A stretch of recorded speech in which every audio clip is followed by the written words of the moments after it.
80. Четвърт сме.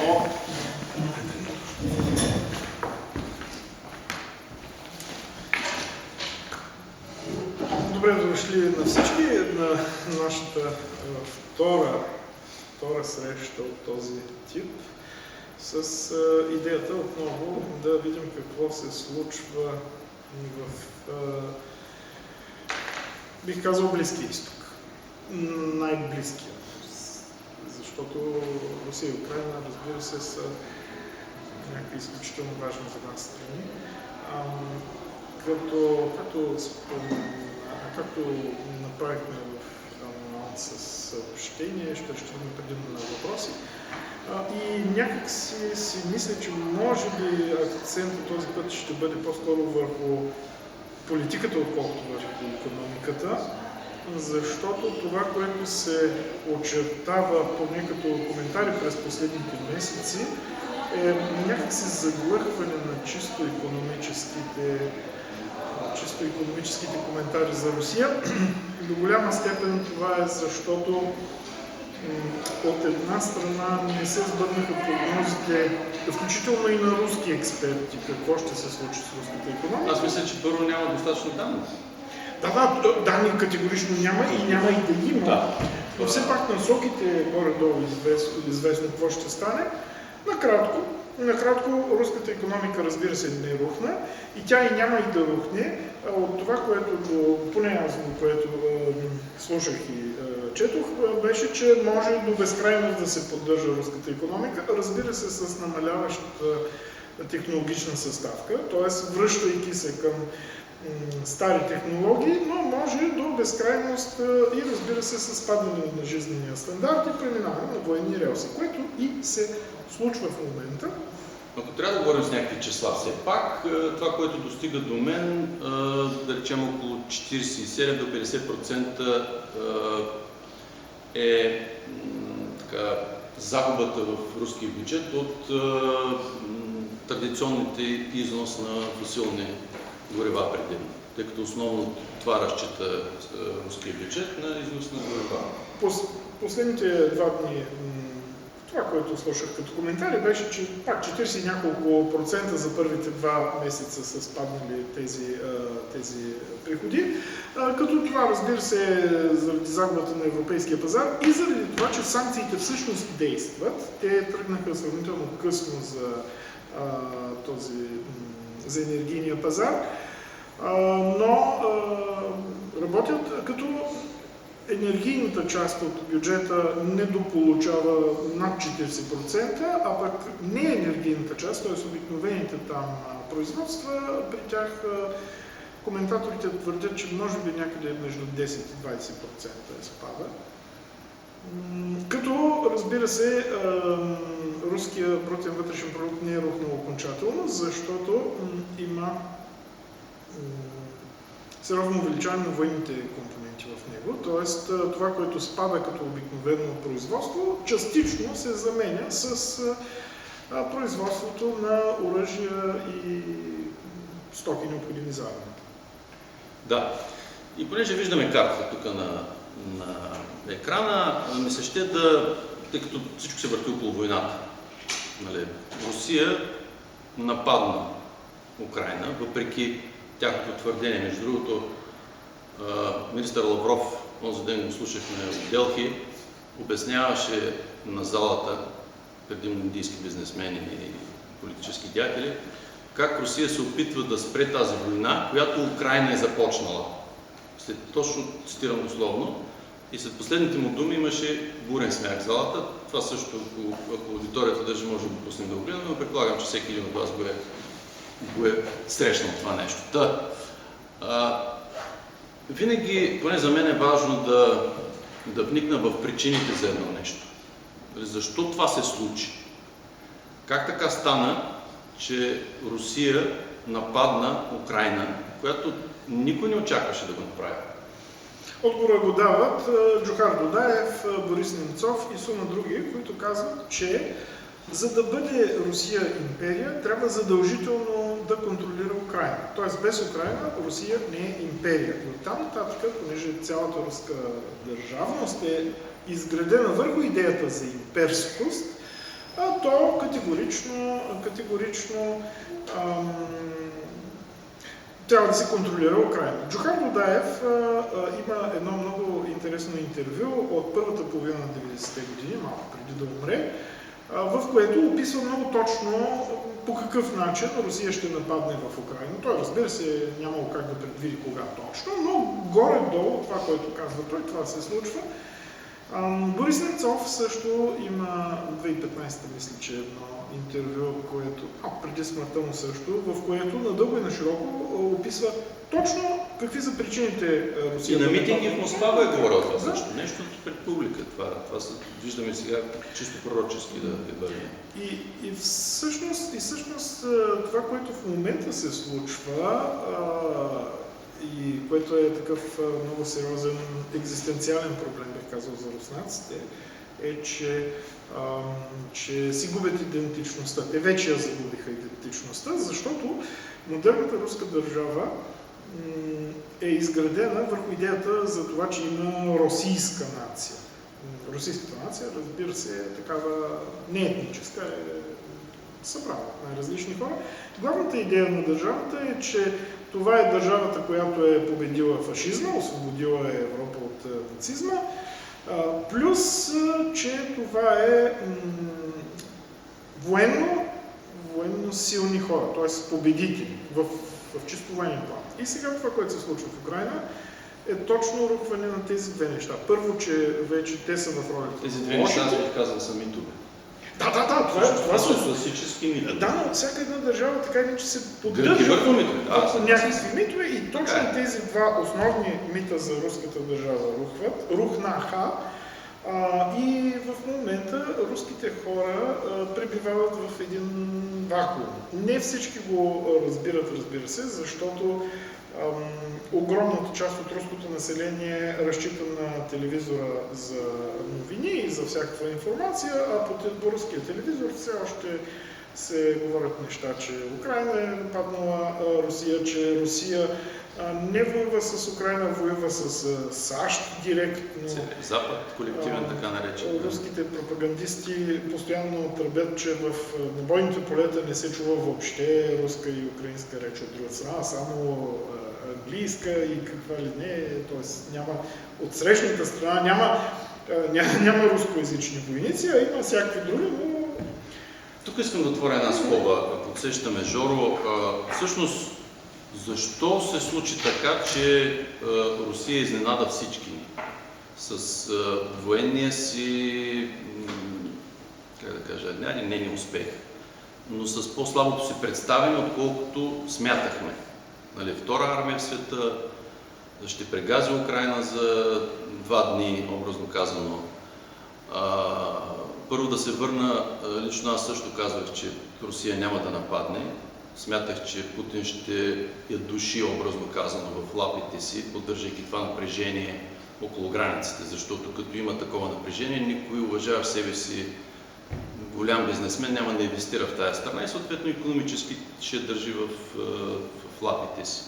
Той обаче взе, че направи тази безумна стъпка, която си има обяснение. Нали, ако казват, че е луд, моето мнение е, че Путин не е луд. Смятам, че той или е подведен, или самият той е с високо самочувствие за себе си. Тоест, счита, че от първа ръка познава нещата и като един, сега колко е бил опитен разузнавач, не знам, някой казва, че не е бил никакъв разузнавач, но все пак аз уважавам, да кажем, неговото минало и освен всичко друго виждаме приеми, които той приложи. Всъщност, един истински разузнавач прилага следната тактика. Създава проблем и после отива да го решава този проблем. Путин направи за мен точно това. Многократно до този момент. Да, той направи този проблем с Украина, изгради една стабилна теория за нацистите, за малтретирането. Пренаписа историята, каза, че такава държава не съществува, Ленин е създал. Едни такива неща, които е много добра подготовка, считам аз. И тази подготовка му създаде условията за това да нахлуе в Украйна и вероятно информацията му е била дали от помогни ми с името на арестувания му умли комец ли Медведчук. Дали Медведчук го е подвел, като му е казал всички подкрепят... Русия, само ела, цветя и рози, хляб и сол. Да, ама те ги посрещнаха с Молотов. Тоест цялата тази недобра оценка, чисто информационно, и както аз обичам да казвам, използвам нещо, което ми хрумна 2019 година за информационните потоци и бумеранга, т.е. на него му се върна тази изкривена информационна среда и го хлопна в главата, която той сам изгради. Лъжейки непрекъснато, изграждайки, което е успешен прием, но излъгането и с пропагандата има някаква мярка. И това всичко доведе до нападението, т.е. той не го направи от ужас, от лоша преценка, да го кажем така, чисто управленска. Това, което украинските коментатори твърдят за бъдещето, може би го обобщава най-добре Алексей Арестович, който казва, че бъдещето на страната горе-долу ще е такова. В един момент ще се стигне до излизане на границите от 1991 година, т.е. Донбас и Крим ще станат отново украински, като там нататък е възможно да има постоянно напрежение по границата, от време на време престрелки и постоянно готвене за война, по същия начин, както Израел и арабските държави. Тоест в Украйна преобладава виждането, че в близките поне няколко десетилетия страната ще прилича на Израел. Достатъчно добре подготвена армия, достатъчно добре въоръжена, с готовност във всеки момент да отблъсне нападение от изток. Което, пак съобразно украинските коментатори, не би могло да попречи страната да се развива, включително да стане високотехнологична, имат достатъчно добри виждания за бъдещето на страната, защото според украинските коментатори войната променя абсолютно всичко и най-вече дава шанс на страната да се пребори с корупцията, с неправилната организация на страната и така. Да, това със сигурност в днешно време им дава възможност, това като едно своеобразно пречистване. Мисля, че и самия Зеленски беше споменал, че това не отваря възможност да изчистим страната си от, да кажем, корумпирани, предатели, всяки, което си е неговата пропаганда, разбира се, но има вярна истина в това. Възможност не значи, че ще го направят, но шансовете са много големи. Точно така. Да кажем, че шансовете наистина са много големи. Точно така, да. И че възстановяването на Украйна би могло да бъде икономически мотор и за Европейския съюз също, освен за Украйна и за Източна Европа. Със сигурност това Русия, независимо нейното отслабване, някои предричат разпадане, дали ще се разпадне, дали няма се разпадне, това е доста сложен процес, който аз лично не се наемам да коментирам. Но тя с цялата си маса, да го кажем така, физически, се тежи на мястото и тя т.е. гравитационните сили ще влияят малко или много благодарение на тази голяма маса. Тоест, тя, освен ако рязко не промени политическия си живот, разбирай, управление, демократизиране, там, каквото ще ти го кажете, тя ще продължи да внася дестабилизация, не знам.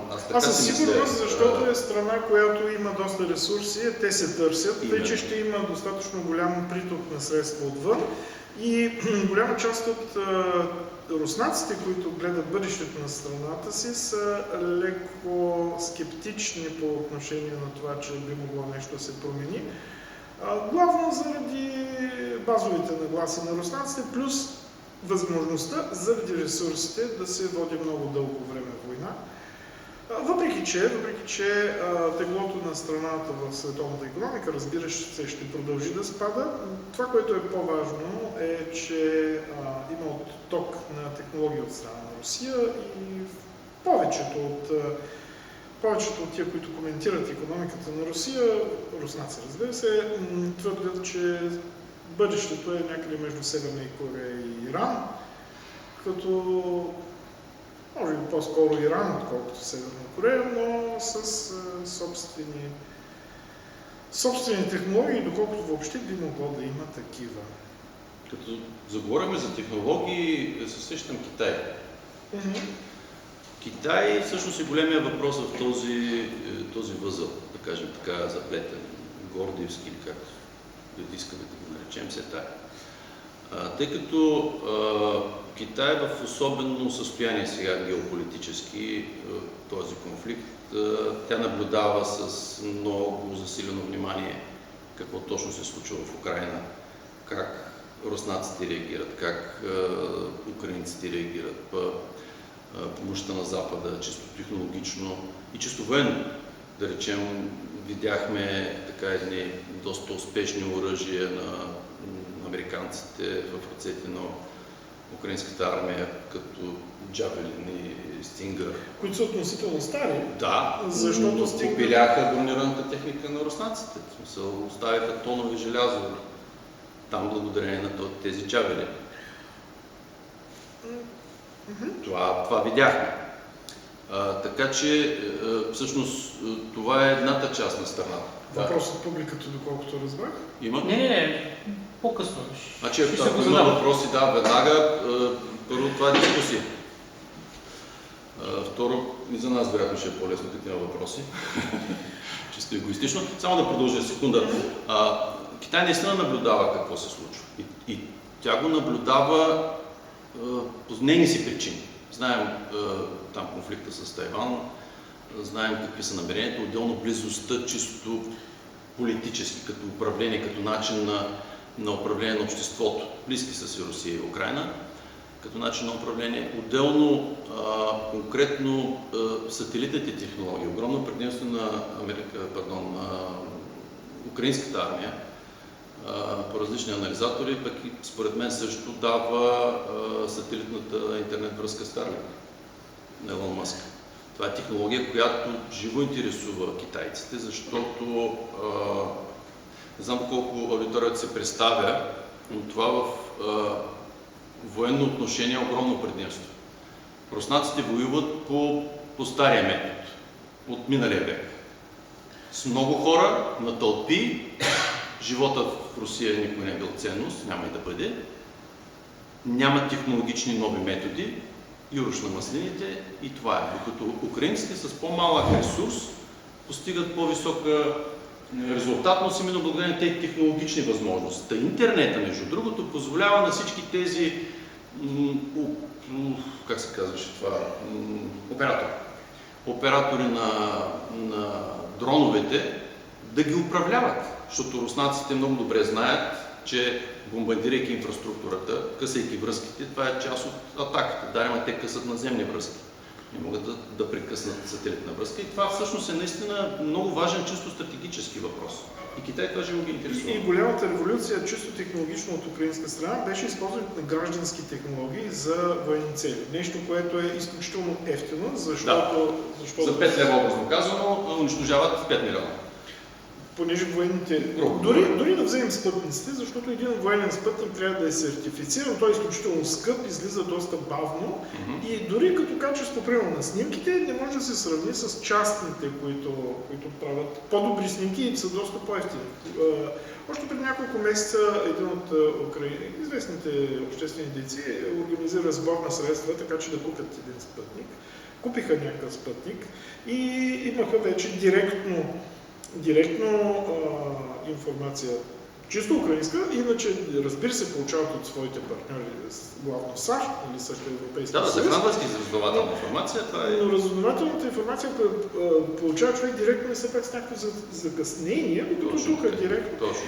И се оказва доста по-евтино, всъщност, наистина доста по-евтино. Още повече тия дронове, които се използват от украинската армия, голяма част от тях са такива частни, т.е. са граждански. Не са военни, да. И това е нещо, което... Това се казва ефективност. Това се казва ефективност. С малко средства, човешки, технически и така нататък. Сега, без конвенционални оръжия не може, разбира се. Трябват бомби и снаряди. компенсират от недоимъка си от това. И още, по-добра организация. и още нещо, което украинските коментатори твърдят, че е най-важното, и то е хоризонталното управление на армията. Тоест има иерархия, но всеки на място командир има възможност да вземе решение какво да прави. В руската армия не било така, без заповед едва ли не от най-висшето началство не можело. И това много спъва руските действия. Браво, трябва да кажа, браво наистина, но действително руската армия е много скована, точно заради тази иерархичност. И това води до погрешни решения, още повече десетилетия наред. Има нещо, което на английски му казват adverse selection, отрицателен подбор, в който се издигат нагоре хора, които са верни, т.е. критерия за издигане вярност на лидера, а не ефективност на това, което прави. И в момента Русия е действително точно една такава илюстрация до какво води това нещо, adverse selection. Това няма как да ни радва нас тук, защото Не бъде толкова сигурен сега. бихме могли да се... Някой може да не се радва. Не казвам тук, все пак...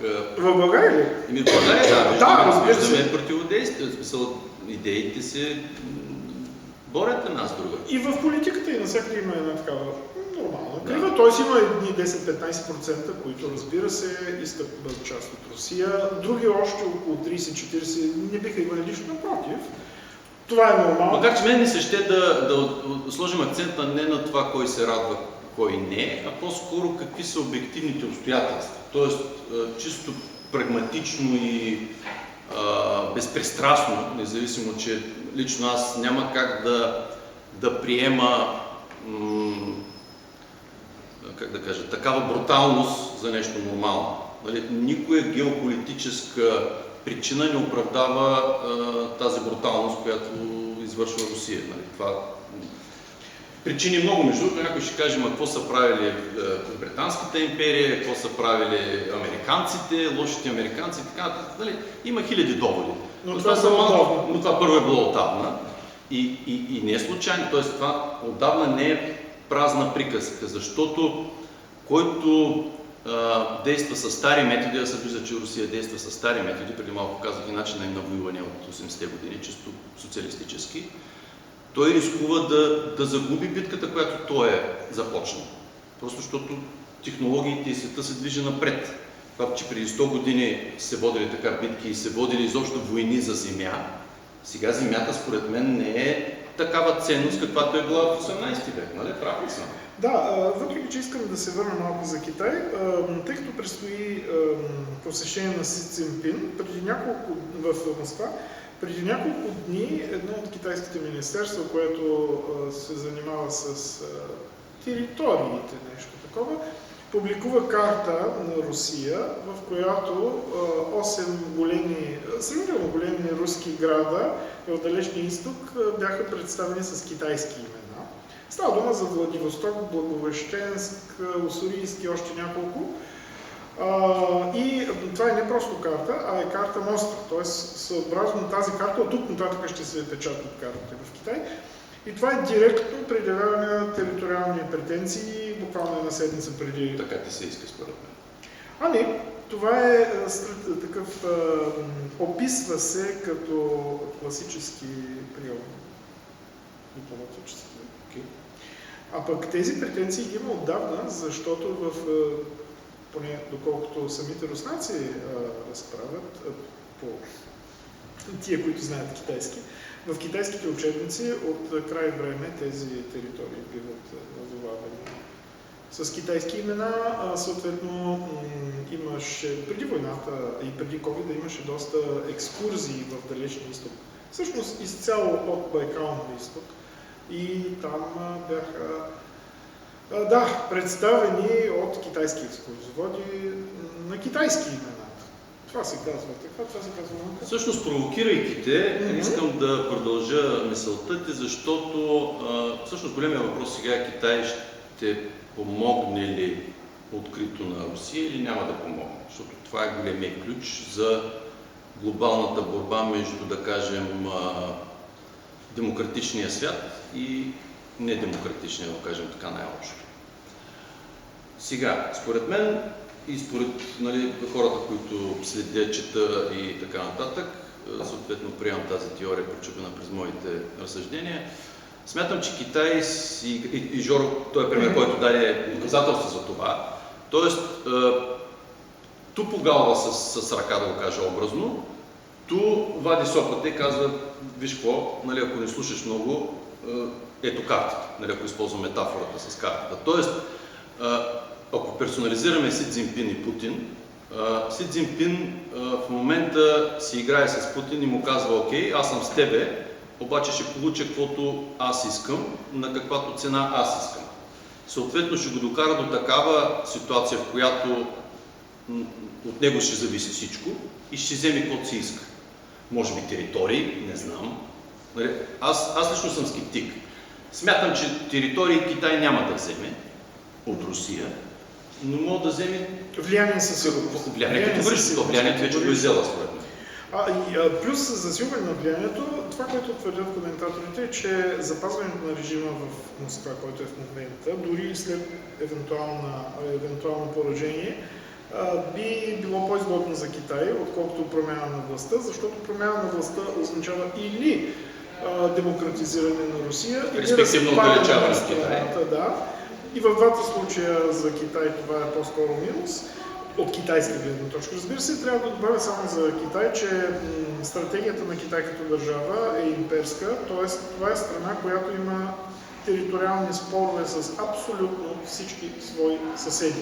Те са замразени, но се използват като инструмент на дипломация. Т.е. в момента, в който трябва нещо да се... Не знам колко са замразени, но гледах един много забавен клип в интернет, някъде из Хималаите трябва да е. Две армии се бият с сопи. И отдолу коментара беше, две ядрени сили се млатят с дървета. Пакистан и Индия, да. Не, Китай Китай.